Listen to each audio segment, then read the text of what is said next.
ये एक ऐसी जनरेशन है जो मर्सिडीज तो चाहती है पर उस मर्सिडीज के लिए काम करना नहीं चाहती। इमेजिनरी प्रॉब्लम्स के इमेजिनरी सॉल्यूशंस हो सकते हैं पर उससे धंधा तो नहीं बन सकता। आपका दृढ़ संकल्प होना चाहिए, इतना आपके मन में आप स्ट्रेंथ होनी चाहिए कि कोई आपको 4 जूते मारे और आपको धक्का मार के गिरा दे तो आप खड़े होकर वापस उससे वही बात फिर से बोल सको। I can not be depressed. Okay, I can fail in my business, I might even fail in anything else, but I will not fail in life.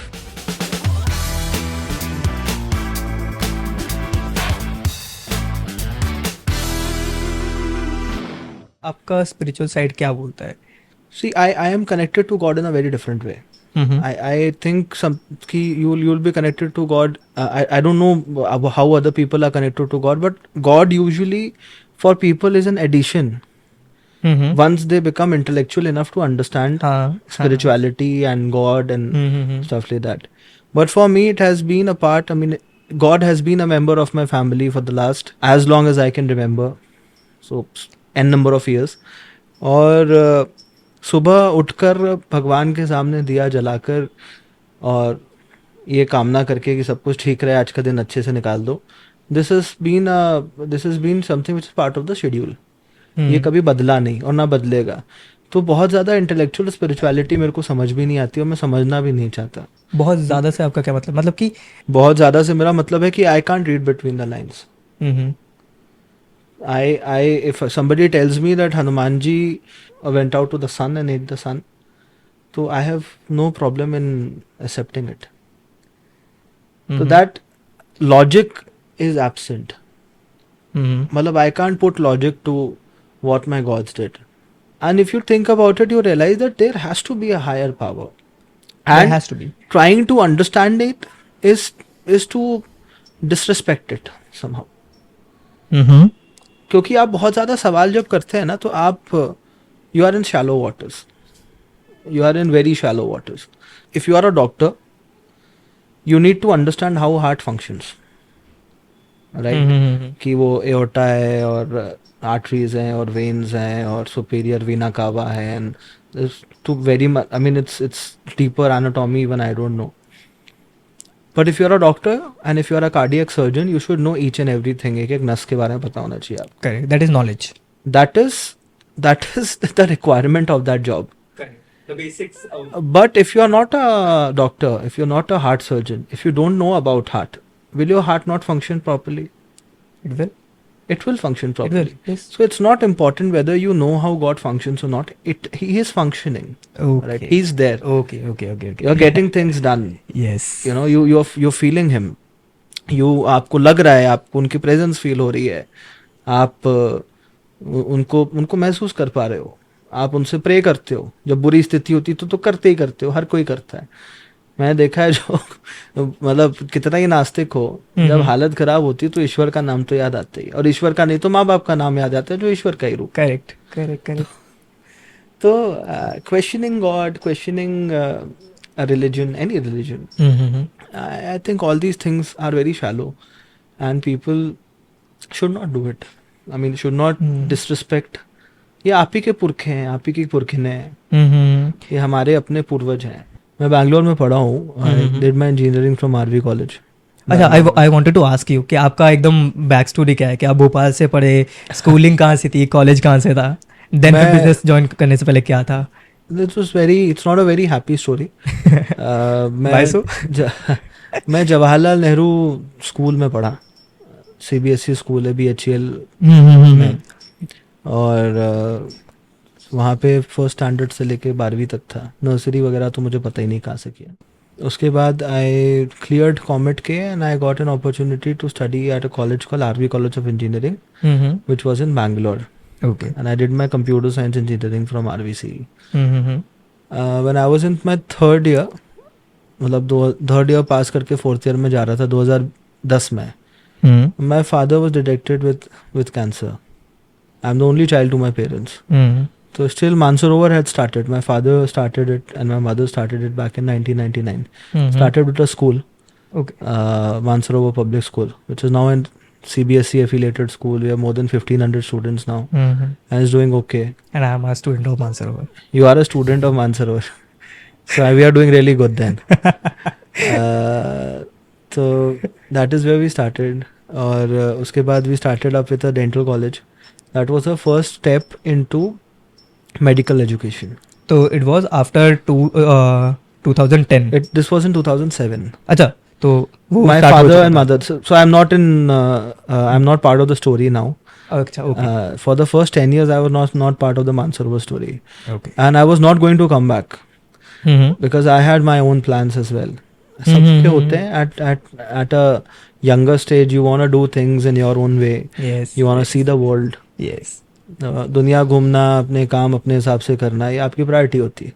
2010 में जब पिताजी को कैंसर हुआ तो सॉफ्ट रियलाइजेशन तो हुआ कि जल्दी घर जाना पड़ेगा. कीमो हुआ, रेडियो हुआ, सर्जरी हुई काफ़ी मेजर. पर देन ही उनकी इच्छा शक्ति बड़ी स्ट्रांग थी. उसके बाद फिर ही बिकेम बेटर. और I'm talking about 2018, I guess. अच्छा, हाँ, तब तक तो ही 2018 में तो उनका वॉइस बॉक्स निकाल दिया था. We used to write and talk. We Yes, stopped talking. तो ये तो this was first occurrence of cancer. Okay. Then there were recurrences. Mm-hmm. So first occurrence of cancer happened in 2010 and we lost him in 2020. So for 10 years he had more than 8 recurrences. But he used to tell me कि जब तक दिमाग चल रहा है तब तक मैं चल रहा हूँ. तो उनकी इच्छा शक्ति और उनकी एक जो थंब रूल था उनके जीवन का वो था कि दिमाग चल रहा है तो मैं चल रहा हूँ. तो every time used to stand up and used to start working with a higher pace. उनका मोटिवेशन दो था. एक तो उनका मिशन था कि उनको अच्छी क्वालिटी की एजुकेशन समाज के हर वर्ग तक पहुंचानी. If you have studied in the school you would have realised the fees is very low. Right. The fees is only taken for 9 months. During summer vacations and March, there is no fees which is charged. So all these arrangements were made by And him. there were so many things that you didn't say, but you guys offer so many things to your employees कि उनके बच्चे अगर हमारे school में पढ़ रहे हैं तो there are so many things that you guys do. Because I have been a part of this family since 2017. मतलब it's a privilege to be a part of Mansarovar. It's a privilege. It's our privilege that such good students are part of Mansarovar. I was not a good student though. Yeah, no, it's not Academic. about how good you are in your Academics. I academics was not and how good in good academics. how good a textbook you can read Mhm. and how much you can answer in your examinations and all that.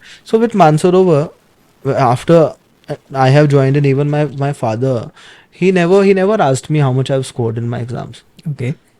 He always used to ask me what co-curriculars are you participating in? Mm-hmm. Are you singing? Are you active in sports? Okay. What sports are you taking up? Okay. तो ये सारे सवाल जो होते हैं ना ये बहुत समझदार व्यक्ति पूछते हैं अपने बच्चों से. क्योंकि पढ़ाई तो कांस्टेंट है. मतलब कुछ माइलस्टोन्स होते हैं ना कि छोटा बच्चा जब पैदा होता है तो सबसे पहले तो सांस लेना सीखता है. और अगर नहीं सांस लेता तो पीछे से डॉक्टर एक लगाता है हाँ. तो सांस लेने लगता है. उसके बाद फिर वो नर्सरी में जाता है, किंडरगार्टन में जाता है. I mean your education in the school is very I mean fundamental, you know, very elementary. वहाँ पे आपको केवल वही चीज़ें सिखाई जाती हैं जो कि आपके जीवन यापन के लिए ज़रूरी है या कहीं ना कहीं काम आ सकती हैं. एक इवेंट में उन्होंने बोला कि मैं मेरे बच्चे को उतनी एजुकेशन सिखाना चाहता हूँ जहाँ पे वो 5वीं 8वीं की मैथ्स कर पाए. उसके बाद उसको ज़रूरत नहीं है. अगर वो इतना जोड़ भाग कर लेगा ना तो उसके बाद फिर शायद उसको पढ़ने देना, फिर वो धंधा समझे. तो this was his opinion. I want to know from your side कि स्कूल एजुकेशन कितना ज़रूरी है और कहाँ तक ज़रूरी है. यार सबकी बौद्धिक क्षमता एक जैसी नहीं होती. Ashneer ji, of course, is a big man. He's very wise and he knows things. He talks about a lot of things. And I'm not contradicting what he said. But हर व्यक्ति का बैकग्राउंड भी same नहीं होता. उसके सपने भी एक जैसे नहीं होते. उसका पोटेंशियल भी सेम नहीं होता. एफर्ट हर व्यक्ति करता है पर रिजल्ट उसको एक जैसे नहीं मिलते. करेक्ट. हो सकता है अश्नीर जी ने एफर्ट किया, उन्होंने भारत पे बना लिया. किसी और ने एफर्ट किया शायद उन्हीं के बराबर पर वो उस लेवल तक नहीं पहुंच पाया. उसके कई कारण हो सकते हैं. सही व्यक्ति नहीं मिला, सही पार्टनर नहीं मिला, सही व्यक्ति शादी नहीं हुई, घर का माहौल ठीक नहीं था. Correct. Efforts are your primary and your only, that's the only thing which is under your control. Everything else is part of an ecosystem which you cannot control. Well in life का क्या definition है? Well in life का, आप 10 करोड़ कमा रहे होगे, मैं 100 करोड़ कमा रहा हूँ, अश्नीर जी 1000 करोड़ कमा रहे हैं, 2000 करोड़ कमा रहे हैं, ज़्यादा कमा रहे हैं. और तो वेल इन लाइफ का मतलब ये नहीं कि आप कितने पैसे कमा रहे हैं, After the point, money is only a number. And the next number that you want to achieve is achievable. पर well in life का मतलब ये है कि you are satisfied, you are happy, you know, you have that that feeling that okay, whatever you are doing is important, is making a difference. आप समाज में कुछ अच्छा contribute कर रहे हो. That is called doing well in life. Now, if you are happy with what you are doing, if your work gives you satisfaction, so as long as you have got clothes to wear, food on your plate, and a nice, comfortable home to stay, you will not bother about many things. Basically, no end to what you can achieve, what you want, what your desires are. But these desires should not be materialistic. These desires should be related to your satisfaction. But in our generation, material has become a milestone now. They see R.N. Tripaঠি's Mercedes की यार बढ़िया है. They don't see कि how long he has been working for the same. तो अभी जो glamour है ना सर, ये ग्लैमर देख के लोग अट्रैक्ट हो रहे हैं और उसको माइलस्टोन बना रहे हैं and they want to work for that material. Is it wrong? It's not wrong. क्योंकि आप जिस जनरेशन की बात कर रहे हो वो अभी 20 साल की है. मैं जिस जनरेशन में हूँ वो अब 30 साल 34 साल पार कर चुकी है. तो हो सकता है जब हम 20 साल के थे तो हमें भी आर्यन त्रिपाठी की जैसे मर्सिडीज खरीदनी थी, पर आज हमारी प्रायोरिटीज बदल गई हैं. तो आई एम श्योर अब आपकी जनरेशन हमारे एज ग्रुप में पहुंच जाएगी 10-12 साल के बाद, तो उनकी सोच भी मोरलेस हमारे जैसी हो जाएगी. हो सकता है हमसे ज़्यादा प्रोग्रेसिव हो सकता है हमसे और ज़्यादा समझदार हो, पर हमसे कम तो नहीं होंगे, ये तय है. क्योंकि every generation is an improvement. Human generations are intellectually getting improved, you know, generation on generation. और now it is happening exponentially. मतलब my generation, your generation is exponentially better than my generation in terms of their intellectual capabilities, in terms of their vision, in terms of everything else.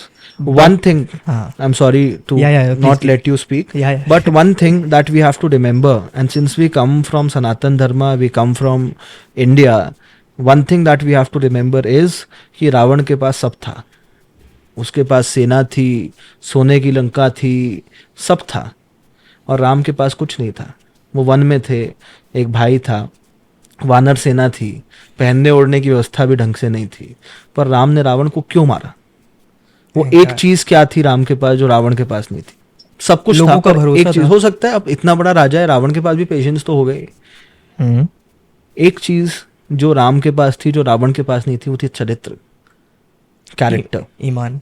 Character is very important, and that is add character, add value to your regular stuff, to what you do, to your dreams, to your efforts, and you see the difference. I guess क्योंकि internet गलत बेच रहा है, internet glamour बेच रहा है without the back story या तो हार्डशिप या तो उसकी गलती है. तो that is what internet is, right? It's just the front end. Even on a website you don't see the code, the source code, how it is built. Right, you just see how beautiful it's looking, you see the products and everything. Correct. But you don't know the source code. Sometimes now these website builders also do not know the source code. अभी Shopify वगैरह आ गया है तो आपको तो you just make a bloody website in a click. WordPress में भी you just make a website in a couple of clicks and all that. So it's very important for people to understand the source code, for them to understand the fundamental values, and this value system, if you go to a good school, is inculcated there. And then the second thing that you know, that you understand when you go to a school with other students or other kids, is that your social skills improve. क्योंकि घर में आपके माँ बाप भाई बहन हैं, वहाँ पे आपके सोशल स्किल्स नहीं इम्प्रूव हो सकते, because they are adjusting for you, you are not adjusting for them. आपकी माँ सुबह 6 बजे क्यों उठती है? क्योंकि आपके लिए लंच बना सके, क्योंकि आपको स्कूल जाना है. उनको कोई शौक तो नहीं है कि रात को 2 बजे तक पिताजी का वेट करें, उनको खाना खिलाएं और सोएं, और पिताजी कोई टेंशन अगर ऑफिस से लेके आए तो उस टेंशन को भी झेलें. तो that is what I am trying to tell you is कि these values are eventually inculcated in you when you go to a school or an institution or a college, apart from the textbook education. Textbook education too you can get at home also. बाहर भी हम सुनते हैं बड़े बड़े लोग home schooling कराते हैं बच्चों की, कोई बहुत बड़ी बात नहीं है. So it's not just about qualification, It's not just about learning mathematics or science. It's about learning about the society. क्योंकि अगर आपको नहीं पता एज अ बिजनेसमैन कि समाज क्या चाहता है, करेक्ट, आपका तो customer आप क्या चाहता है, आप क्या प्रोडक्ट बना के दोगे. First you have to realise the problems of the society and that is when you will start solving it. And any good business is a business which is trying to solve problems of the society. That is where you come in as a businessman, right? Yeah, So correct. if you don't realize the problems, you will not be able to solve anything. Imaginary problems के imaginary solutions हो सकते हैं, पर उससे धंधा तो नहीं बन सकता. दैट इज आई गेस मैं ये मतलब जो आप बोल रहे हैं ये इन्वेस्टर की जो लैंग्वेज होती है ना, कि इन्वेस्टर बोलता है कि स्टार्टअप फेल ही इसलिए होते हैं क्योंकि उनको लगता है कि प्रॉब्लम है and they market around that thing, और उसके मार्केटिंग बढ़िया करते हैं आजकल स्टार्टअप्स, और दे फॉरगेट कि एक प्रॉब्लम थी जिसको सॉल्व करना था, और वो प्रॉब्लम ही इमेजिनरी होती है. एंड इसीलिए काफ़ी फिर बैंकरप्सीज फाइल होती हैं. आई गेस अभी वीवर्क ने करी है ना दिल्ली में, वीवर्क का. Yeah, there are a number of bankruptcies, but I have a very different point of view about this. The new startups that are coming up, with all due respect, there would be startups with a better vision, mission, and better values as well. But a lot of new startups and a lot of kids like you who come to me, they are only worried about valuation. Right, केवल valuation game हो रहा है. मेरे पिता ने जब मानसरोवर को चालू किया था, तो he did not even know what valuation means. He wanted to build something for his generations to come. तो सस्टेनेबिलिटी वॉज द प्रायोरिटी. अब सस्टेनेबिलिटी प्रायोरिटी नहीं है. डे वन पे आप एक प्रॉब्लम सोचते हो, it could be a real problem और एन इमेजिनरी प्रॉब्लम. आपको एक आइडिया आता है कि इसका सोल्यूशन ये हो सकता है, वो चाय की दुकान पे भी आ सकता है. और उसके बाद आप उसकी स्केलेबिलिटी के बारे में सोचते हो कि ये कितना बड़ा प्रॉब्लम है और इसका कितना बड़ा मार्केट है. और उसके बाद आप रियलाइज़ करते हो कि यार मेरे को आज 100 रुपये लगाने हैं, मैं सोल्यूशन तैयार कर लूँगा, मैं इसको प्री सीड लेवल पे ले जाके जो है पिच करूँगा, तब मेरे को इतना वैल्यूएशन मिल जाएगा, फिर अगले लेवल पे इतना मिलेगा, फिर अगले लेवल पे इतना मिलेगा, और इतने वैल्यूएशन पे मैं एग्जिट कर दूंगा. ये हमारे आज के टाइम के बिजनेस प्लान है. ये एक्सेल वैल्यूएशंस है, ये एक्सेल पे प्लान की भी चीज़ है, राइट? एग्जैक्टली. तो बस अब कुछ नहीं होगा तो बैंकरप्सी फाइल कर दूंगा. बैंकरप्सी फाइल करने का क्या मतलब होता है कि आपके इन्वेस्टर्स का पैसा आपको वापस नहीं करना. That is bankruptcy. करेक्ट. क्योंकि इन्वेस्टर ने तो बिजनेस में इन्वेस्ट किया ना. अगर नुकसान फायदा तेरा तो नुकसान भी तो तेरा ही. And I have seen so many founders, people from my generation as well, people who are even senior to me as well. What they have done is they have no realization of the fact that investor वो पैसा बेचारा कहाँ से ला रहा है. वो अपने company के नाम से घर खरीदते हैं और वहाँ पे वो रहते हैं. और ये घर कोई ऐसा घर नहीं है कि जहाँ पे मतलब उनकी बेसिक नीड्स पूरी हो. आलीशान घर, 25-25 करोड़ के घर खरीदे जा रहे हैं बॉम्बे में. वो एम्प्लॉयज को बहुत उल्टे सीधे पर्क्स दे रहे हैं, उनकी एक्सपेक्टेशंस को बढ़ा रहे हैं. करेक्ट. तो वो कल्चर ही खत्म कर रहे हैं ना एक तरह से. जब नारायण मूर्ति कहते हैं कि 6 दिन तक रोज 12 घंटे काम करना है, तो लोगों को बड़ी मिर्ची लगती है, बुरा लगता है. ये एक ऐसी जनरेशन है जो मर्सिडीज तो चाहती है, पर उस मर्सिडीज के लिए काम करना नहीं चाहती. क्यों नहीं करनी 12 घंटे काम? और अगर 12 घंटे काम करने का पोटेंशियल नहीं है, अगर 5 दिन 8 घंटे ही काम करना है, तो 5 दिन 8 घंटे के हिसाब से जो डिजर्व करते हो मिलेगा. आई have scene companies and it's funny, I can't name them, but there is a company which started mom and pop stores को के लिए उन्होंने एक accounting software बनाया. I read their, what do you call it, balance sheet from a couple of years back. They spent 500 crore rupees. All the money taken from investors. Nothing bootstrapped. Okay. And you know the revenue they created? 50 lakh रुपए. Valuation unicorn. Oh God. तो ये तो हमारे यहाँ के startups की unfortunate reality है. इसकी वजह से क्या हो रहा है, globally we are losing face.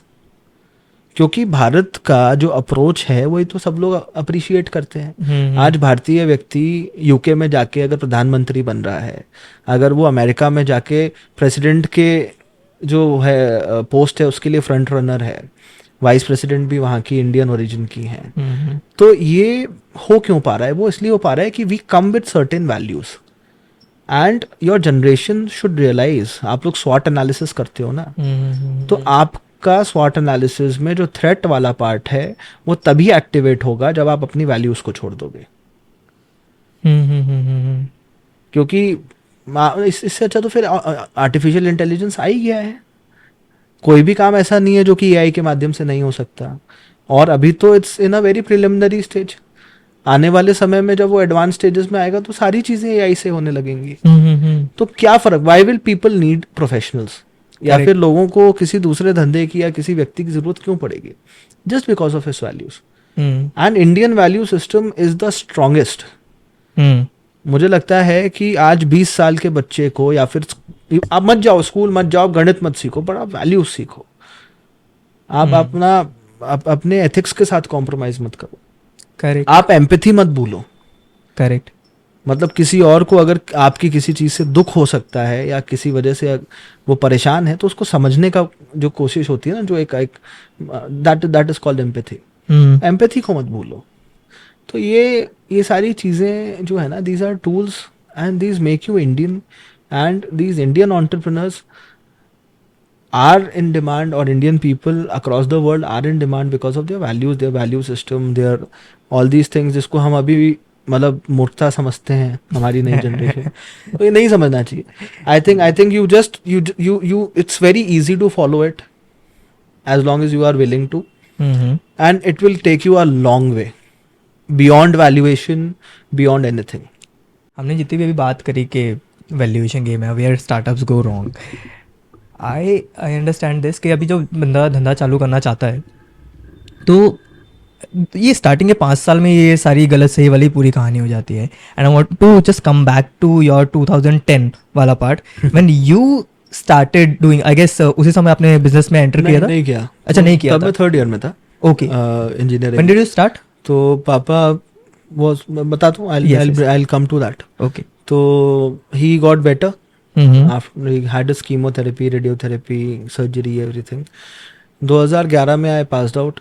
तब तक पापा was better and he had started taking care of things again at full pace. तो I realized that now I can be free. मैं अपना काम कर सकता हूँ. So I joined a company called Deloitte. Deloitte is a consulting and auditing firm. Yes. I was a business technical analyst there. An associate. तो कुछ समय तक वहाँ पे काम किया, but then that got unwell again, so I came back. This was in 2012 when I came back. So I worked in Deloitte for a matter of months, not even a complete year. Why did you not just join the business? Why did you go out and started? यार यहाँ पे मैं आता तो मैं सीधे boss बन जाता। Because this is a family owned business. नहीं, वो you know, you should realize the struggle of people who are your subordinates or who are working under you or for you, and that is when you should become a boss. अभी IAS की training भी होती है ना, तो उसको भी stages में करते हैं। They are made to sit in every desk before they make you the collector of a district. You are made to sit in every desk for a matter of month, 1 महीना 2 महीना जो भी है, but you have to sit in each and every desk and you have to take experience. Why? Because you should understand the challenges of people working for you. Correct. अगर आप उन challenges को नहीं समझते, एक नौकरी करने वाले व्यक्ति के mindset को नहीं समझते, उसके challenges को नहीं समझते, then you will not be a successful boss. That is number 1. Number 2, business is not my thing. मैं सीधे चलने वाला हूँ बड़ा, तो I wanted to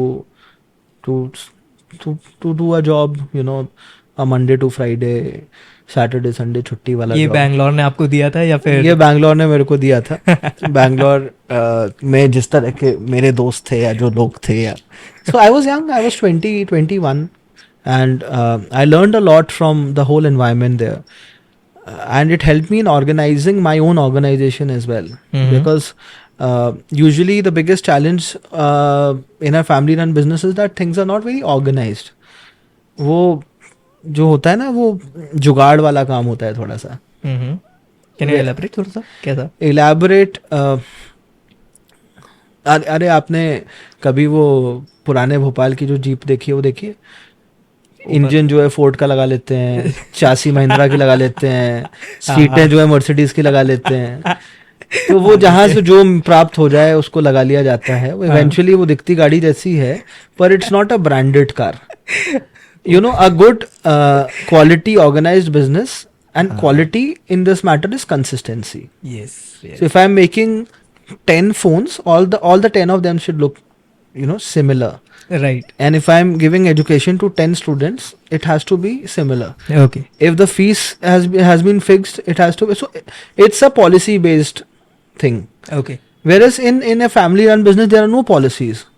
अरे अपने भाई का लड़का है इसको, तो this is what happens there was a single decision making. And I think initially for a family based business that is what is important, क्योंकि इनिशियली आप अपने खुद के लोगों के माध्यम से ही सस्टेन करते हो. आज आपके पास इतने पैसे तो रहते नहीं है, बिकॉज करोड़ों के एड्स लगते हैं न्यूज़पेपर्स में, डिजिटल मीडिया में, और आपके टीवी एड्स वगैरह भी आप चलाते हो, तो they are very expensive these days. Initially when somebody starting a business they can't do it. तो पहले तो आपका बिजनेस चलना चालू होता है वर्ड ऑफ माउथ से. राइट. और वर्ड ऑफ माउथ में आपका जो सोशल सर्कल है वो बहुत बड़ा रोल प्ले करता है. राइट. तो वहाँ पे आप बहुत स्ट्रिंजेंट पॉलिसीज नहीं बना सकते. But when you reach a level after you have a lot of people who are coming through proper channels of marketing, when you're spending money on marketing, and when you have, you know, you have to set certain standards, otherwise you will end up eating yourself, you know, you just end yourself. So wo basically it will be like an autoimmune disease. And that is why when I entered, we needed some certain amount of protocols, and my father was open enough to accept my suggestions. Okay. And he let me experiment as well. I failed multiple times, but eventually things started working. And we started setting up new institutions. Ayurveda was a huge help, because we explored Ayurveda when Ayurveda was not a big deal. 2014 में BJP government बनी, और BJP government जब बनी थी तब Ayurveda was a department in Ministry of Health, Government of India, and the budget was hardly 300 crore rupees for the whole country. In the last 9 years, that budget has increased to 3,000 crore rupees, more than that. And it's not a department anymore. It is a proper ministry with a minister, with a secretary, and all the hierarchy which is required for a ministry. Right. And we started the first Ayurvedic college in 2015. और जो central government के और state government के change in policy थे, that lifted us. Okay. क्योंकि जब कोई नई चीज आती है, जैसे आयुर्वेदा बिकेम इम्पोर्टेंट, आपने भी बोला. आपने कुछ सोच के नहीं बोला, ये इसलिए आपने बोला क्योंकि Ayurveda has now become a brand which you recognise. You don't exactly know why, but you know कि हाँ आयुर्वेद चल रहा है, मार्केट में चल रहा है, लोग ले रहे हैं, डाबर चल रहा है. तो दिस इज बिकॉज एक माहौल बना है देश में हमारे आयुर्वेद के प्रति. पहले Ayurveda used to be an alternative system of medicine. मतलब आपको मॉडर्न की डिस्प्रिन एस्प्रिन नहीं खानी, तो आप आयुर्वेदा की कोई वटी वगैरह खा लो. पर now it has become primary system for wellness. When I से वेलनेस, आई मीन आप जरूरी नहीं कि आप बीमार हो. A lot of people who want to stay healthy, they are opting for Ayurveda. Modern medicine comes in जब आप बीमार हो जाते हो. तो if you get unwell, then you will go and buy a medicine. Whereas Ayurveda talks about wellness. तो इसमें आपका सही तरह का खाना क्या होना चाहिए, सुबह व्यायाम करना चाहिए, योग करना चाहिए, प्राणायाम करना चाहिए, विपरीत आहार नहीं लेना चाहिए. ये सारी चीजें आयुर्वेद में आती हैं. आपकी किचन में क्या क्या इंग्रेडिएंट्स रहने चाहिए, दाल कैसे बनानी चाहिए. Really fascinated with all of these. मैं देखता रहता हूँ, बहुत ज्यादा देखता हूँ कि क्या है, क्या सात्विक. So now it has become primary system of wellness. Yes. So once we started exploring Ayurveda, it really helped us, and that is what lifted Mansarovar from being any other group of institutions to being a proper brand. Okay. And this was your idea, I guess? Was it your idea? Ayurveda was my idea. I wanted to... I spent about a couple of months at an Ayurvedic retreat in Bangalore. Because I got really unwell. I had a lot of lifestyle related issues. That was back in 2023. I got hypertension when I was 21. There were a number of reasons. तो 2023 में I went to a place called Ayurveda Gram in Bangalore, and that is where I explored Ayurveda for the first time. 2013 में, 13 हाँ. which is I was 23 years old. Okay. तो 13-14 में जब उस दौरान एक महीने के लिए मैं वहाँ पे रहा था, और वहाँ पे they used to make you follow these Ayurvedic protocols, yogic protocols and all that, and I became really healthy physically and mentally. And it fascinated me. So I decided that the next thing that we're going to do is Ayurveda, and we started our first institution in Ayurveda in 2015. Okay. So that was the inspiration. पर उसके बाद फिर मुझे जो help काम मिली, तो now I have करना to do it पड़ता for people. है। Like. जैसे you got your inspiration from Commerce Baba, Yeah. I got it from that place. तो इन 5 सालों में कैसा था आपका एक्सपीरियंस, क्या था, क्या चीज़ मध्य प्रदेश में आयुर्वेद के मामले में and आयुर्वेदिक एजुकेशन के मामले में private players were not there, not many of them were there. Madhya Pradesh में शायद 3 या 4 प्राइवेट प्लेयर्स थे, और जो आखिरी प्राइवेट कॉलेज खुला था before we started one in 2015 वो स्टार्टेड इन 2004 और 5। उसके बाद 10 साल तक बिल्कुल वैक्यूम था, प्राइवेट आयुर्वेदिक कॉलेजेस खुले ही नहीं थे। उसके कई कारण थे। एक बड़ा कारण ये था कि जो एग्जिस्टिंग प्राइवेट आयुर्वेदिक कॉलेजेस थे मध्य प्रदेश के, they had formed a consortium, और उन्होंने ये डिसाइड किया था कि हम दूसरा प्राइवेट आयुर्वेदिक कॉलेज नहीं खुलने देंगे। क्यों?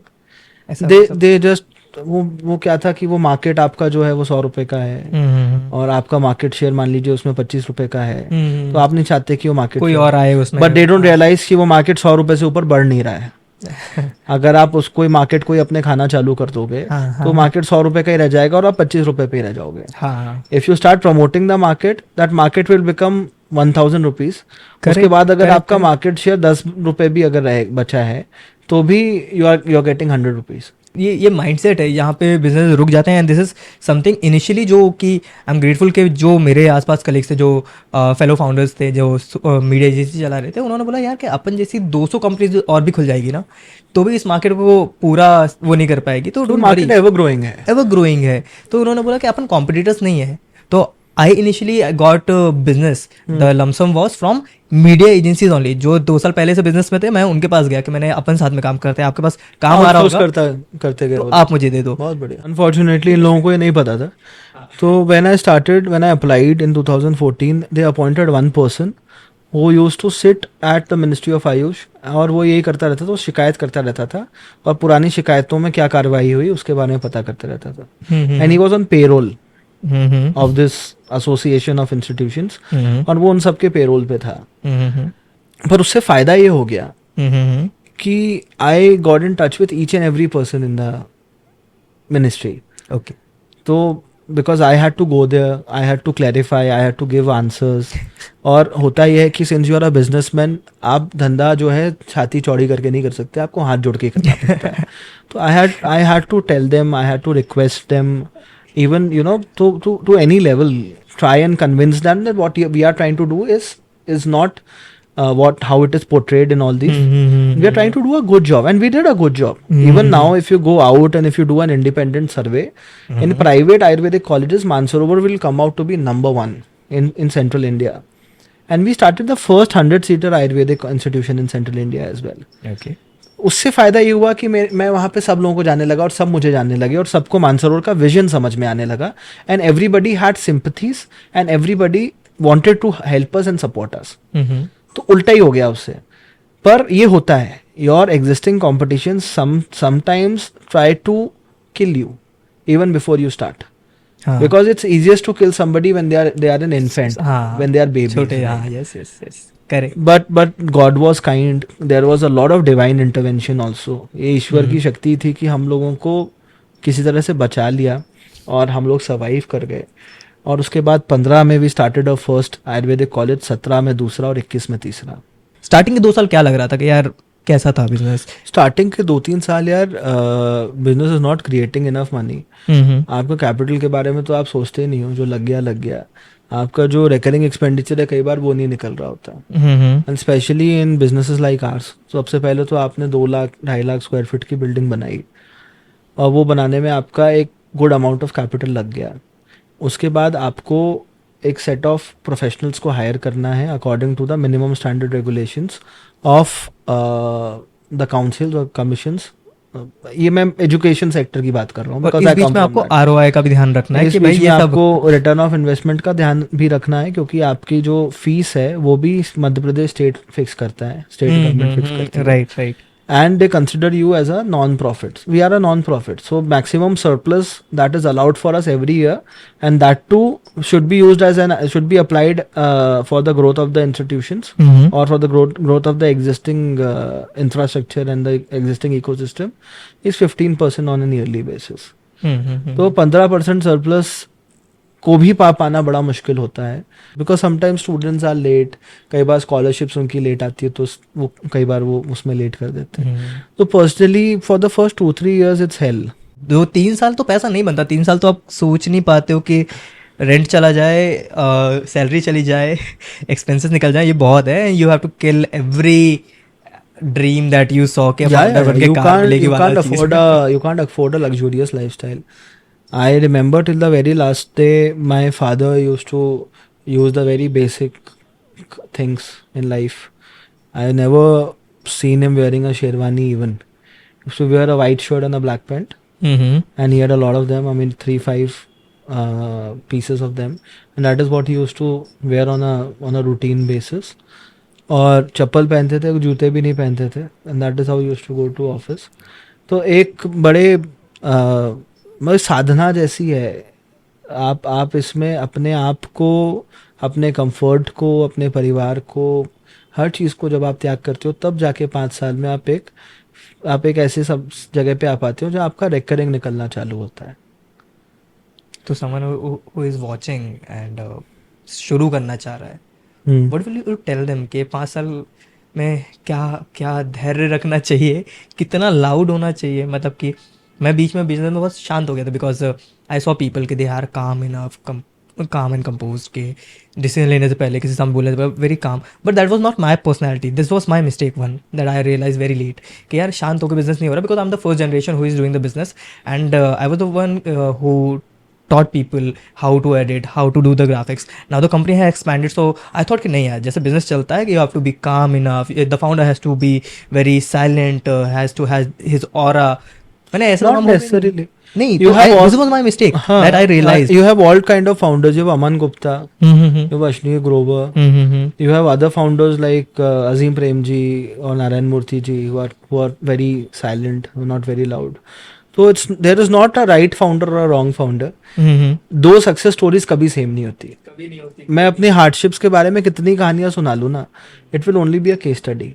और there is hardly any chance कि जो मेरे साथ हुआ वो तुम्हारे साथ होगा, या जो तुम्हारे साथ हुआ वो किसी और के साथ होगा. नहीं, राइट. मेरे ख्याल से इंटरनेट जो दिखाता है वो सच भी नहीं होता. You have your own challenges to come. Keeping calm is important. Keeping hold of your value system. Again I'm saying value system because for me that's number one priority. Keeping your value system in place is very important. Keeping yourself, avoiding all the wrong things is very important. At times we start doing things which are not which we think are stress busters but are actually busting our potential. जैसे कोई दारू पीने लगता है, कोई नशे पत्ते करने लगता है, किसी गर्लफ्रेंड बन जाती है. मैं नहीं कहता वो गलत है, पर सही चीज, सब चीज़ें एक समय होता है करने का, और वो समय से ही करी जानी चाहिए. आप 24 साल की उम्र में नर्सरी में नहीं जा सकते. Some things have to be done at a certain point of time, at a certain age. Right. और मैं तो ये कहता हूँ कि यार सब लोग फटाफट शादी कर लो जो भी बिजनेस चालू करना चाहते हो, बिकॉज कम से कम तुम्हारा होम फ्रंट सॉर्ट हो जाएगा. Why sir? Why? I got married, I was 25 2015 में. 2016 जनवरी में, 2015 में we started the institution. The first batch came in December 15 and I got married in January 16. क्योंकि How did it help you? No, it definitely helped me because I have a partner whom I can discuss with everything. कुछ चीज़ें ऐसी होती है, आप अपने parents को stress नहीं देना चाहते बहुत सारी चीज़ों के बारे में, because they have their own challenges. और फर्स्ट जनरेशन फाउंडर के केस में तो, मेरे केस में तो ये था कि जो काम मैं कर रहा हूँ वो मेरे पेरेंट्स कर रहे हैं. इनफैक्ट उन्होंने जो किया उसको मैं कंटिन्यू कर रहा हूँ. तो मेरे चैलेंजेस को वो एक बार समझते हैं अच्छे से. पर for a first generation entrepreneur, your father should be working elsewhere. वो उनका जो करने काम है वो बिल्कुल ही अलग रहेगा. तुम जो कर रहे हो बिल्कुल ही अलग रहेगा। तो पहले तुम्हें समझाना पड़ेगा कि तुम कर क्या रहे हो। 3 साल मैं नहीं समझा पाया, 3.5 साल, हाँ। 3.5 साल नहीं समझा पाया मैं क्या कर रहा हूँ, मतलब कि उनको मेरी कंपनी का नाम भी नहीं मालूम था। But you please continue. तो you need to have a partner, number 1 who understands you. Number 2, आप अगर ऐसे पॉइंट पे शादी करते हो जो आप सक्सेसफुल हो जाते हो, यूजुअली यही होता है कि सेटल हो जाऊं, सक्सेसफुल हो जाऊं, कमाने लगूं, तो उस पॉइंट पे ना आपका स्ट्रगल जिस लड़की ने या जिस लड़के ने नहीं देखा है, फॉर गर्ल्स इवन, जिस बंदे ने नहीं देखा है, वो आप उसको अप्रिशिएट भी नहीं कर पाएगा। And they will take what all your resources, all your materials for granted. जो आप कह रहे थे ना अभी कि एक हम जब वीडियोस देखते हैं और आर्यन त्रिपाठी की मर्सिडीज देखते हैं तो उसके पीछे का काम नहीं देखते। करेक्ट। सिमिलरली जिस दिन प्रकाश कुशवाहा मर्सिडीज खरीद लेगा, उसके बाद जब वो शादी करेगा तो जो उसकी बीवी आएगी ना, वो उसका काम नहीं देख पाएगी, वो उसका स्ट्रगल नहीं देख पाएगी, and she will not be able to appreciate it also. आज अगर if you get married today with in 1 month or 2 months when it is your struggling period, she will be able to understand कि वो Mercedes लेने का process क्या था, उसमें कितना स्ट्रगल गया, कितना एफर्ट गया है। And you should tell her that because that is how an honest family will be made. What are the downsides of this? मतलब कि we cannot just talk about the perks, but we have downsides ये होता है, आदमी जिम्मेदारी लेने से डरता है, पर जिम्मेदारी दोनों तरफ की होती है। मतलब ये नहीं है कि यू आर अ हस्बैंड तो आपकी जिम्मेदारी है, वाइफ की भी तो जिम्मेदारी है। She is also adjusting. लोगों को लगता है कि यार ऑलरेडी हमारे काम के फ्रंट पे इतने चैलेंजेस हैं, घर पे भी चैलेंजेस हो जाएंगे, घर पे भी हमको मैं अभी 12 बजे तक ऑफिस में बैठा हूँ, मेरे को 10 बजे से फ़ोन आना चालू हो जाएगा। But if you can make your parents understand the nature of your work, and if you can make them convince them that this is how my work is, this is how many times I have to come home, this is the time usual working timing and all that, then your wife will also, I mean, if you are ready to make her understand, or if a girl is ready to make her husband understand, it's very easy to convince. If you're doing the right thing, you don't have to worry about anything. Freedom का मतलब ये होता है कि as you have the freedom to do the right thing, that will not go anywhere. ये अलग बात है कि क्या कुछ financial goals, sorry to cut you, क्या कुछ फाइनेंशियल गोल्स अटैच्ड होने चाहिए कि यार इतना तो हो जाऊं कि I am able to sustain everything? Because कितना अकॉर्डिंग टू यू कितना हो जाना चाहिए कि at least I am able to fulfil the basics, and from basics means what if you marry daughter of a multi billionaire, her basic requirements are very different from a right normal girl. वो तो देगा भी नहीं ना अपनी बेटी, क्यों वो देगा, बोलेगा कि तू 16 घंटे काम कर रहा है। बेटी देना तो is a different story. I mean अब आज के बच्चे तो अपनी खुद की चॉइस करेक्ट से भी करते हैं, and if she chooses you nobody will stop हर। या पर मेरा कहने का मतलब ये है कि पर उसकी expectations will be proportional to her reality. तो क्या, और तुम्हारी भी एक गोल्स होंगे कि मुझे इतना तो देना ही है, इफ आई गेट मैरिड मुझे ये सब मतलब कंफर्ट तो मुहैया कराना है, मेरा इतना बड़ा घर होना चाहिए, इतनी बड़ी गाड़ी होनी चाहिए, इतना बड़ा मेरा गार्डन होना चाहिए। तो all these things are there, but you guys can achieve it together.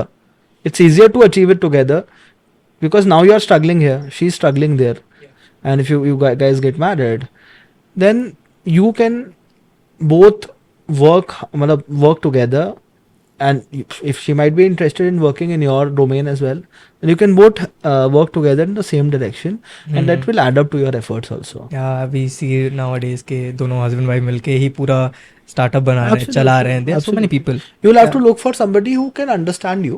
You will have to, or let your parents look for somebody, because your parents understand you. उनको मालूम है कि मेरे बेटे को क्या चाहिए. क्या ये चीज़ अभी भी वो होती है हमारे जनरेशन के साथ? मेरे केस में तो I think my parents knew me better than anybody else. मेरे बच्चे हैं. I have a son who is 6. I have another son who is only 5 months old. तो जिसकी आपने नैपी बदली है, पॉटी धोई है, उसके बारे में आप सब जानते हो, इसमें कोई दो राह नहीं है। और आप उसको उससे बेहतर जानते हो। ये आपकी गलतफहमी है कि आपके पेरेंट्स से बेहतर आप स्वयं को जानते हो। They know you better than you do. किसी दिन परेशान हो गए ना, टॉकिंग और अ सन क्या है? As a son also I think कि my father knew me better than I know my self, and as a father also I think I know my children better, because anyways, you know, I'm looking at them from a different point of view. एक बाप कभी अपने बेटे के लिए गलत नहीं चाहेगा, कभी नहीं। करेक्ट। और माँ बाप की एक ऐसी जगह होती है जो आप रिप्लेस नहीं, रिप्लेसेबल होती है। आपका भाई बहन होगा, उसकी जगह आपके दोस्त ले सकते हैं, पर माँ बाप की जगह कोई नहीं ले सकता। That is how it is, that is how the system is. I just want to ask it from a different point of view कि लाइक यू टोल्ड कि माँ बाप कभी गलत नहीं होते। I understand this. मैं घर वालों को जब मैंने स्टार्टिंग बताया था कि I want to do this, तो पहले तुमको समझ में नहीं आया कि क्या यार, तू पहले एक काम कर, कॉलेज कर ले, एमबीए कर ले, बैंकिंग को कर ले, साथ में जॉब करते रहे, और इसके बाद फिर तू ये कर लेना जो तू कर रहा है, क्योंकि तू 2 साल 2.5 साल फ्री में ही कर रहा है। मतलब there was no money till 3 years, but it was very hard for me to convince my parents के यार ऐसा कुछ होता है, they are right at their place. But क्या ये रिस्ट्रिक्शन नहीं हो जाती? मेरे यहाँ से लोग गए हैं बिकॉज दे से कि मम्मी पापा आने नहीं दे रहे। रेस्ट्रिक्शन नहीं होता एक्चुअली। क्या है कि let me give you an example. You know how to drive, या you know how to drive a car, right? या तो आई वाज वेरी यंग, मैंने पिताजी को बोला कि मुझे गाड़ी चलानी है खुद से, तो उन्होंने बोला ड्राइवर रख ले, that is a safer option. मैं बोला मुझे बाइक चाहिए, मैंने 4 व्हीलर ले लें because that's a safer option. और ऐसी बहुत सारी चीज़ें हैं जो वो करेंगे पर वो मेरे को नहीं करने देंगे, हाँ, क्योंकि उनके लिए उनकी सेफ्टी, उनकी सिक्योरिटी, उनके कंफर्ट से ज़्यादा इंपॉर्टेंट मेरी सेफ्टी, मेरी सिक्योरिटी, मेरा कंफर्ट है। करेक्ट। और माँ बाप की ये एक बेसिक आदत होती है कि वो अपने बच्चे के लिए सेफेस्ट ऑप्शन ढूंढते हैं। करेक्ट। तो they are not looking for a right option, you are looking for the right option, for the best option. They are looking for the safest option. So there is only difference in point of view. उनके हिसाब से at their place, from where they are standing, उनको जो सबसे safe चीज दिख रही है वो ये दिख रही है कि लड़का हमारा एमबीए करके और नौकरी करने लगे, इतने थोड़े बहुत पैसे उसके आने चालू हो जाएंगे, कम से कम 2 साल 2.5 साल ये मान लो जीरो पे काम कर रहा है, वो तो ठीक है। इसका अगर कंपनी काम नहीं करती है, इसका काम जम नहीं पाता, तो ये जीरो पे रह जाएगा। करेक्ट। जीरो पे रह जाएगा तो फिर से जब नौकरी चालू करेगा तो अपने आसपास के अपने सारे लोगों से पीछे रह जाएगा। इसलिए वो सेफेस्ट ऑप्शन ढूंढते। पर आज जब तुम सक्सेसफुल हो गए हो, सबसे ज्यादा खुश होके वही तुम कहानियां सुनाते हैं। करेक्ट है। वही जब बैंक में जाते हैं और बैंक मैनेजर बोलता है कि भैया वो आपके बेटे का अकाउंट भी उसी कंपनी का हमारे यहाँ खुलवा दीजिए, तो सबसे ज़्यादा खुशी तुम्हारे पिताजी को होती है। करेक्ट। अब इसको दूसरे पॉइंट ऑफ व्यू से देखते हैं, मेरे या फिर जो यंग, आपके पास हज़ारों बच्चे हैं जो कि आपके यहाँ पढ़ने आते हैं, सीखने आते हैं, तो you also tell them to take risk, to get out of the comfort zone. कि मेरे लिए सबसे लाइफ का बेस्ट डिसीजन था कि मैंने 18 साल में घर छोड़ दिया था, एंड 4 साल हो गए मैं घर पे सोया नहीं हूँ, मैं अपने ऑफिस में ही रहता हूँ, अपनी टीम के साथ रहता हूँ, वहीं पे काम करते हैं। अब मेरे यहाँ जो आते हैं यंग पीपल 19, 20, 21, आधे लोग इसलिए नहीं आते क्योंकि बोले यार मम्मी पापा नहीं मान रहे, एंड आई आस्क देम कि भाई आप अपने करियर के लिए अपना डिसीजन आज ले सकते हो, you are at a good age, 18 से जो 23 वाला है, तुम अभी रिस्क ले लो भाई, उसके बाद तो वैसे भी डिपेंडेंसी आ ही जाएगी ना माँ बाप की। 25 तक तो रिस्क लेना चाहिए। करेक्ट ना? मैं आपके रिस्क को गलत नहीं कह रहा, मैं आपके माँ बाप के एटीट्यूड को जस्टिफाई कर रहा हूँ। You are right at your place, they are right at their place as well. Yes, yes, yes. पर 25 तक मेरा पर्सनल मानना ये है कि 25 साल की उम्र तक आपको हर तरह की रिस्क लेनी चाहिए। 25 के बाद फिर आपको स्टेबिलिटी ढूंढनी चाहिए, फिर आपको सेफ्टी ढूंढनी चाहिए, फिर आपको सिक्योरिटी ढूंढनी चाहिए। अगर 25 साल तक आप रिस्क नहीं ले रहे हैं, then you are losing opportunities, you are losing on, I mean you are not putting yourself through the maximum potential, क्योंकि या तो आप जीतोगे या सीखोगे। Correct, correct, correct. तो दोनों ही चीजें आपको आगे के जीवन में काम आएगी। अगर आप जीत गए, आपने ने अच्छा काम करना चालू कर लिया, एक कंपनी का ऑर्गेनाइजेशन बना ली, आपकी एक नेटवर्थ हो गई, then you got your way for the rest of your life.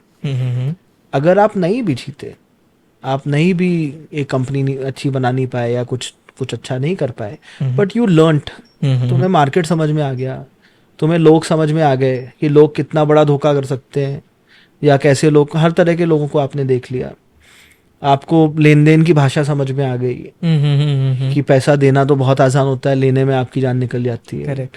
तो एक बेसिक जो समाज के जो बेसिक थंब रूल्स हैं वो आपको समझ में आ जाते हैं, तो आप तो उससे वो ऊपर ही जीवन भर जाओगे, आपको ऊपर ही जाओगे। हाँ वो आपको काम आते लर्निंग्स आपको वैसे पीछे जाने भी नहीं देंगे कि नहीं- मतलब आपने नहीं जाने देंगे। 4 साल धंधा करके अगर जीरो हो गया ना, दोबारा आप नौकरी करने से पहले 2 बार सोचोगे, यही सोचोगे यार स्टार्ट ही कर लेता हूँ वापस नहीं, से। नौकरी भी करोगे तो you will be a better employee better employ and and you will better grow position. better. या You will grow better. Yeah. And after 5 years also, even if you were part of a failed startup, अगर आप कहीं पे नौकरी मांगने जाते हो तो there are organisations which will hire you at higher positions.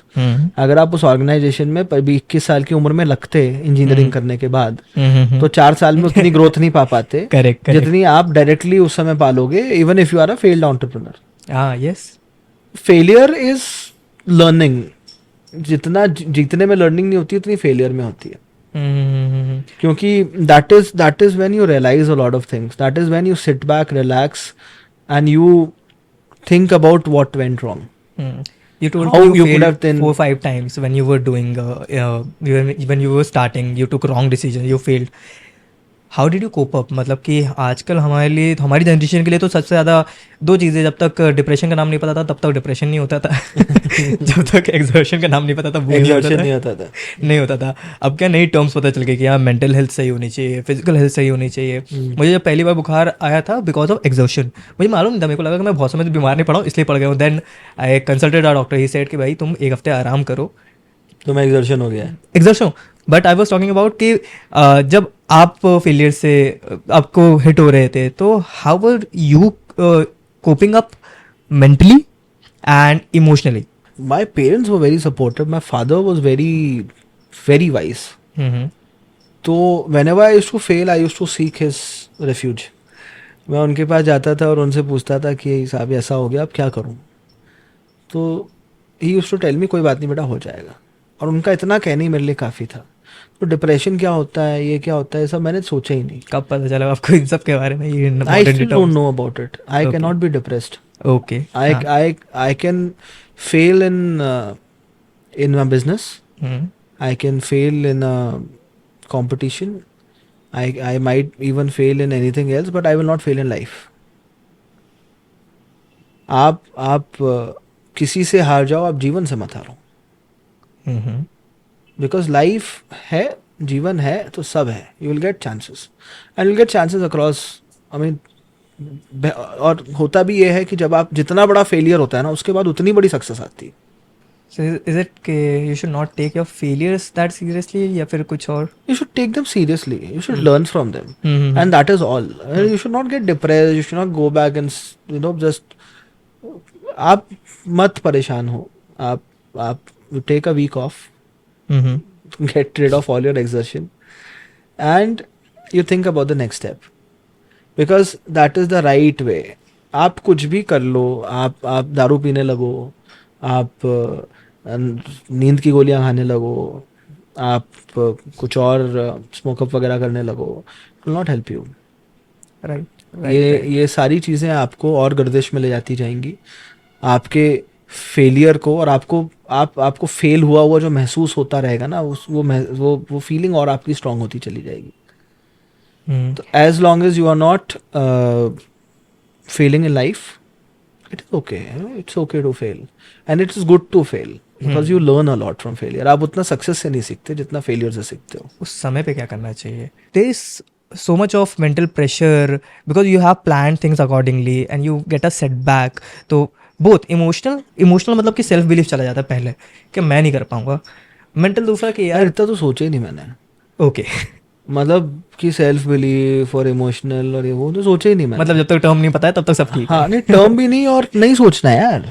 क्या इमोशनल, क्या सेल्फ बिलीफ? आज तक जो बनाया तुमने बनाया ना। हाँ। तुम तो फर्स्ट जनरेशन हो, मैं तो सेकंड जनरेशन हूँ। I was born with a silver spoon. ठीक है ना, तो मेरे लिए तो ये सब चीजें होनी भी चाहिए, पर थिंग इज कि एट द राइट टाइम भगवान ने सही झटका दे दिया। अगर पिताजी बीमार नहीं होते, अगर बहुत सारी चीजें उस समय जो हुई वो नहीं होती, तो मैं सीखता भी नहीं।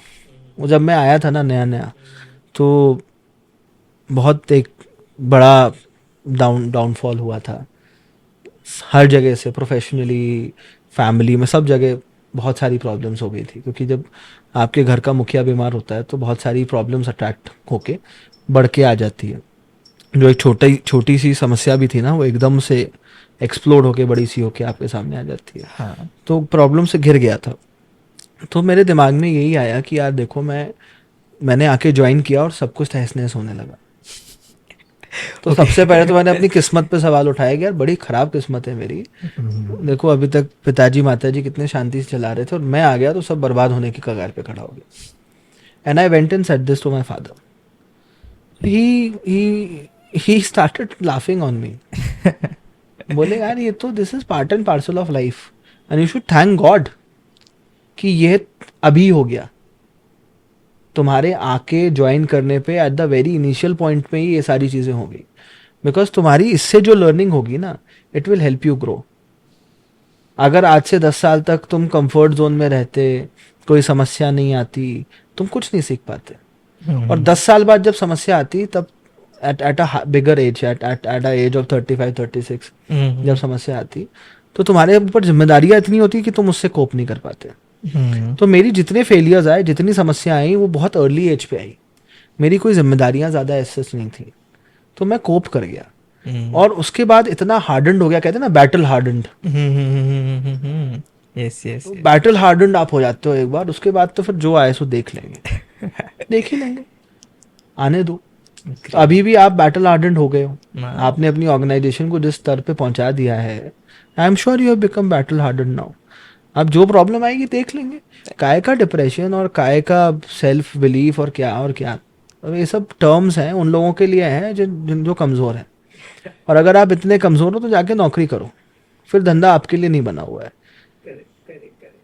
है ना। आपको इतना आपका दृढ़ संकल्प होना चाहिए, इतना आपके मन में आप स्ट्रेंथ होनी चाहिए कि कोई आपको 4 जूते मारे और आपको धक्का मार के गिरा दे तो आप खड़े होकर वापस उससे वही बात फिर से बोल सको। ये अभी जो मॉडर्न डेफिनेशन ऑफ फाउंडर है वो आपने बिल्कुल बिल्कुल एकदम सिंपली बता दी है। हाँ, it has to be like that ना, your attitude has to be like that कि आप अपना काम कराने के लिए वहां गए हो। क्लाइंट आपकी बेइज्जती कर रहा है, चिल्ला चोट कर रहा है, आपको 2 थप्पड़े ही मार दे रहा है, तो कोई बात नहीं, देख लेंगे, बाद में देखेंगे। काम दे रहे हो कि नहीं दे रहे हो बस। क्योंकि you can't waste time on negatives. You can't waste time on negatives, you have to go positive. अभी बीच में हमारे वो उड़ान कॉन्क्लेव में I was moderator for one of the panels. उसमें द हिडन हिंदू के founder Akshat Gupta was one of the panelist. तो उन्होंने कहानी सुनाई जिसमें उन्होंने बताया कि जब आप समुद्र के अंदर जाने की कोशिश करते हो तो हर 30 सेकंड में वेव्स आती हैं। तो या तो आप पीछे चले तो आप 4 कदम आगे जाते हो, फिर वेव आती है, 2 कदम पीछे चले जाते हो, फिर 4 कदम आगे जाते हो, फिर 2 कदम पीछे चले जाते हो। The ideal way to do it to move ahead is to dodge the wave. आप पानी के अंदर चले जाओ, वेव को ऊपर से निकलने दो, तो आपके 4 कदम ऐड होते चले जाएंगे। एंड आप 6 कदम आगे चले आप 6 कदम आगे चले आओगे, क्योंकि 2 माइनस जो हुए वो भी नहीं हुए और 2 प्लस जो थे वो भी पीछे नहीं गए। तो eventually you will be moving at 6 times the pace, at 3 times the pace actually. Great. तो it's very important to understand that सारी समस्याएं जो आपके सामने आ रही हैं, एक तो सबसे डरना नहीं है और सबसे उलझना भी नहीं है। राइट ये हो गया, ऐसा हो गया, बुरा हो गया, मेरे साथ क्यों हो रहा है। प्रॉब्लम सॉल्विंग, तो वो प्रॉब्लम को छोड़ के सब सॉल्व कर रहे हैं। है ना कि वो बाकी सारी चीजें उनकी प्रायोरिटी बन गई, घर प्रायोरिटी बन गया, गाड़ी प्रायोरिटी बन गई। ये सब चीज तो आएंगी, इनको कोई नहीं रोक सकता। जिस दिन आप उस लेवल पे पहुंच जाओगे सारी चीजें आएंगी। आप मना करोगे ना तो रेंज रोवर वाला आपके घर पे खड़ा हो जाएगा कि साहब तुम नहीं खरीदोगे तो कौन खरीदेगा। करेक्ट है ना। तो ये सब चीजें होंगी, you don't worry about it, give it some time, पकने तो दो। पकने तो जल्दबाजी मत करो। अभी फोकस अप्रोच बहुत जरूरी है। इनिशियली आपको मालूम होना चाहिए, क्योंकि आप बहुत ज्यादा कॉम्प्लिकेट अपने जीवन को नहीं कर सकते। बड़ा सिंपल रखो। आपकी 1, 2, 3 जो गोल्स हैं, शॉर्ट टर्म लॉन्ग टर्म जो भी गोल्स हैं, उनको अपने जो सबसे पसंदीदा जगह है जहाँ पे आप अपने दिन का सबसे लंबा समय गुजारते हो वहाँ पे लिख के रखो। और रोज़ ध्यान रखो इस बात का कि आपको इवेंचुअली पहुँचना कहाँ पे है, इवेंचुअली आप चाहते क्या हो, या आप अपनी ऑर्गेनाइजेशन को कहाँ ले जाना चाहते हो। Because that is what matters. आज हम लोग बात इसलिए नहीं कर रहे कि मेरे पास कौन सी गाड़ी है या मैं कितने बड़े घर में रह रहा हूँ। हम लोग बात इसलिए कर रहे हैं कि मैं एंटरप्रेन्योर हूँ, मैं एक एजुकेशनिस्ट हूँ। और आप एक आप भी जो बिजनेस एंथुजियास्ट हैं या फिर जो नए बच्चे धंधा Aspiring, क्रिएट हाँ, करना yes, चाहते हैं, yes. उन सबको एक स्टोरी, एक केस स्टडी बताना चाहते हैं, इसलिए हम बात कर रहे यू रन बोथ, हैं। एक आप अपना फैमिली बिजनेस भी चला रहे हैं, you run your own startup as well. What should a new startup remember, या फिर ऐसा क्या क्या चीज़ें अपने डेक में रखनी चाहिए, या फिर क्या प्रोमिसेस सही करने चाहिए, या फिर क्या प्रिपरेशन करनी चाहिए when they approach a traditional business one. If they are coming for business for a B2B, देखिए हम लोग तो सबसे पहली चीज़ व्यवहार देखते हैं फाउंडर का या उसका, जो भी उनका रिप्रेजेंटेटिव आ रहा है, क्योंकि at the end of the day if you are getting married to somebody in terms of business, you have to, I mean it's a long term, at least for a year you'll get in an arrangement with them, so you have to be very well, you have to be very confident about that person, क्योंकि you share a lot of information, right. तो वो भरोसा आना चाहिए.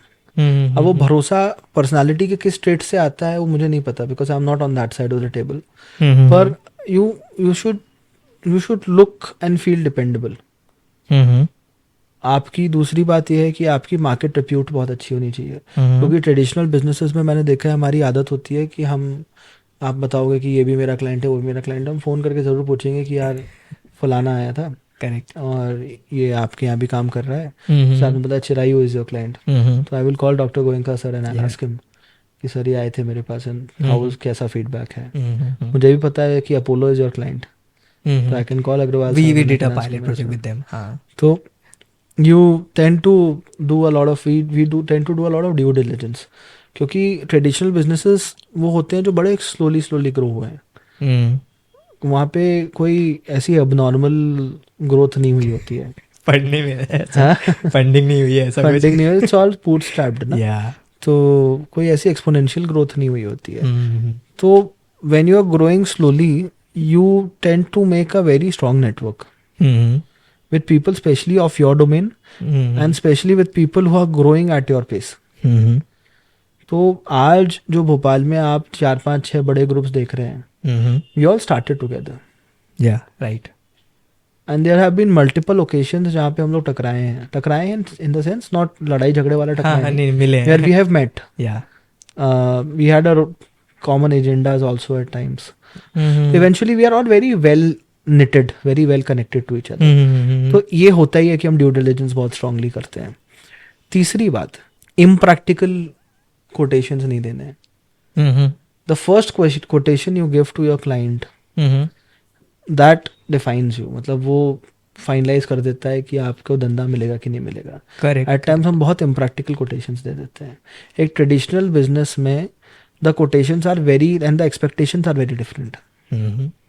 यहाँ पे जो first generation है स्पेशली, उसमें मितव्यता बहुत होती है, क्योंकि उन्होंने जीरो से बनाया है, एक एक पैसा बचा बचा के बनाया है. करेक्ट. तो वो 1 रुपया भी ऊपर नहीं देना चाहते, उनके जेब से 1 रुपया निकालना ही बहुत मुश्किल है. तो you should be very conscious about what you are quoting. You should be able to justify it. Yes, right. To the last penny. Right. ये 3 चीजें बड़ी आपको ध्यान रखनी. पहली, डिपेंडेबिलिटी, आप डिपेंडेबल हो, आप पे भरोसा किया जा सके. दूसरी, ड्यू डिलिजेंस. ड्यू डिलिजेंस आपका होगा, इसलिए आपकी मार्केट रिप्यूट बहुत अच्छी होनी चाहिए. अगर आपकी मार्केट रिप्यूट अच्छी नहीं है तो ट्रेडिशनल बिजनेस के पास मत जाइए, आपको काम नहीं मिलेगा. और तीसरी, आपका कोटेशन प्रैक्टिकल होना चाहिए, रीजनेबल होना चाहिए. यू सेंस दिस ना, जब आपको कोई बेचने आता है वर्सेस जब आपको कोई जेन्युइनली हेल्प करने आता है कि यार सर अपन मिलके. हेल्प करने तो कोई नहीं आता, सब बेचने आते हैं. इंटेंट मीन्स कि हाँ होता, मतलब एक एटीट्यूड डिफरेंस होता है कि for example people who do digital agency for us, it's a company called convergence. Anoop Krishnan, very good guy, very good friend as well. तो जब मानसरोवर का काम करते हैं तो it's very commercial and professional. पर जब हम उड़ान कॉन्क्लेव कर रहे थे तो वहाँ पे उन्होंने संबंध निभाए, वहाँ पे hidden charge of any. Okay. तो वो चीज़ एक बेस्ट ऑफ बोथ वर्ल्ड्स होना चाहिए. आपका प्रायोरिटी जो है वो क्लाइंट को सर्व करना होना चाहिए एट एनी लेवल, क्योंकि हमारे फाउंडर्स को ये समझने की आवश्यकता है कि सबसे डिफिकल्ट काम जो धंधे में है वो एक्विजिशन है. अगर आपने किसी क्लाइंट को एक्वायर किया है तो उसके पीछे आपका बहुत सारा एफर्ट और बहुत सारा पैसा लगा है, correct. And after that you have been able to acquire him. तो उसको सस्टेन करना आपके लिए ज़्यादा सस्ता पड़ेगा। ये छोटी मोटी जो पेनी पिंचिंग है ना, वो बंद करनी पड़ेगी। वो पेनी पिंचिंग आपको बहुत महंगी पड़ेगी। If you try to pinch in pennies you lose in rupees, and if you try to and if you are very मतलब वो आप व्यवहारिक है तो कोई बात ही नहीं है, काफ़ी फर्क पड़ जाता है। But what is your opinion on, first of all, what is social media for you? One. Social media is the most powerful tool, not just to communicate, but to deliver my brand to the masses. Okay. One liner for what is your opinion on founders creating content? I think they are impressive, and they're making a difference. They're changing opinions. They're creating a breakthrough. What do you do at your traveling time? When you travel across countries, या फिर आप जब drive भी कर रहे होते हैं, तो what do you do in your free time? I'm very curious. This is something I wanted to ask. I do travel a lot, but not across the world, but across the country at least. I usually, if I'm traveling with family, Alone. When I'm traveling alone, I either read or I watch something on Netflix. So you just chill. Yeah. I don't work. I don't feel very comfortable in working in a flight or in a car or anything. So and in a car, if I look at the phone, I feel pukish. I don't know. I have very less. I'm a computer science engineer, but I have I'm very far from computers, very far from technology. Usually, personally, not my organization is very integrated to technology, but personally, I'm very far from tech. You will not find a computer on my desk. Acha, okay. Yeah. Okay. So I try to rejuvenate, relax while I travel, and I try to prepare myself for the next thing to come. So how do you keep yourself updated? Agar See, for me, we do not have to do edtech integrations online, because most of the courses that we are running, like when we started, I was telling you about this, are courses in the medical or health education domain. And in healthcare domain, thing is that edtech or anything virtual cannot replace it. You have to have a patient physically there on a dental chair for a student to learn how to treat him. But we cannot always be, मतलब this is my personal opinion, कि offline कब तक चलेगा? जब दुनिया बहुत बड़ी है तो दुनिया को cater करने के लिए पर फिर hands on किसके ऊपर करोगे? There is a lot of infrastructure required for health care education.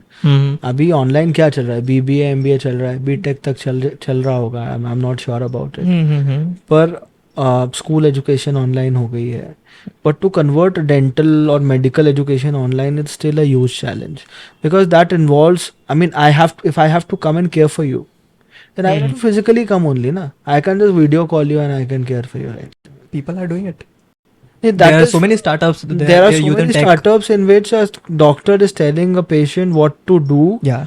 But that is very initial. I mean, you are replacing OPDs. You are not replacing IPDs. Yes. They call. Yeah, but they are trying to reach the masses कि भाई गांव में कोई इंसान अब बीमारी से नहीं मर रहा है. That's increasing ना.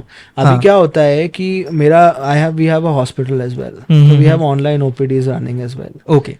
So what happens is it's easier to reach out to people than to have them come. तो वही आदमी जो कल को डॉक्टर साहब के पास दवाई मांगने आता था, वो घर बैठे उसको दवाई मिल जा रही है. अब यूजुअली सीजन वाइज कई बार कुछ परेशानियां होती है. अभी डेंगू चल रहा है, या ठंड के टाइम पे सर्दी जुकाम ज्यादा चलता है. कुछ आम बीमारियां अगर होती हैं, उन आम बीमारियों का सोल्यूशन डॉक्टर वीडियो कॉल पे दे देते हैं. पर कहीं कोई इस तरह की तकलीफ दिख रही होती है तो नो डॉक्टर टेक्स. दे से कि आप भैया आप आ जाओ, आप दिखा दो, क्या ऑनलाइन बीपी चेक कर पा रहे हैं, क्या ऑनलाइन शुगर टेस्ट कर पा रहे हैं, क्या ऑनलाइन किसी को ड्रिप लगा पा रहे हैं. And it will not happen in the near future also, because उसके लिए एक सर्टेन अमाउंट ऑफ इंफ्रास्ट्रक्चर चाहिए. अब वो आपको डिलीवर करना पड़ेगा, and as soon as you start delivering it becomes a product, not a service. Yes, correct. So my point is that in health education there is not a lot that we can do. Technology integration is there. अब बड़े बड़े companies have started making robots. The CT scan, MRI scan machines are becoming much better now. 5 Tesla तक आ portable गई as है. Well. Portable MRI तो नहीं आता, CT नहीं आता, पर portable USG machines definitely are coming. Although in India you can't port any radio, any radiology equipment, you cannot port them. There is a certain area where you can use them. So this has brought us to the end of the podcast sir. Thank you so much, आपने इतना time दिया. तो एक last अपन एक session करेंगे where will flip the tables. So anything that you want to ask और suggest me? What next? What are you doing next now? I'm just trying to find a product where I can scale. I'm not, I do not have plans to scale now, but because I'm quality conscious thoda sa, and maybe further I do not have the plan only. Product or service? Service. आप अपने मन का नहीं कर सकते. As a founder you will have to do अपने business के लिए जो बेस्ट है वो. आप ये नहीं सोच सकते कि संडे को शाम को पिक्चर देखूंगा ही देखूंगा. मैं दिसंबर में एक हफ्ता दुबई में वैकेशन करूंगा ही करूंगा. हो सकता है आपने टिकट बुक कर ली, एक दिन पहले कोई काम आ गया, you will have to stay and you should not regret it. When you get to that maturity level you will make wonders happen. या मतलब कि आई सी दिस के पापा का बर्थडे था, मैं इंदौर था. मेरी बहन का बर्थडे था, मैं कहीं दिल्ली में था आई गेस. तो I have next step is you not even remember कि पापा का बर्थडे. हाँ. Any advice for me sir? No, you're doing well. Do well in life. Be patient. Make sure your value system is in place. And no matter what people around you are doing, don't compromise with yourself. Be yourself. Take inspiration and create aspiration also. But inspiration should not be reflected. I mean, it should only inspire you to do better. It should not change you. Sometimes what happens is somebody who inspires us, we start talking like them, we start walking like them, and we lose our own personality. So inspiration is good, but it should not change you. It should not lead to changing your basic properties. You should be yourself. A better version of yourself maybe, but yourself.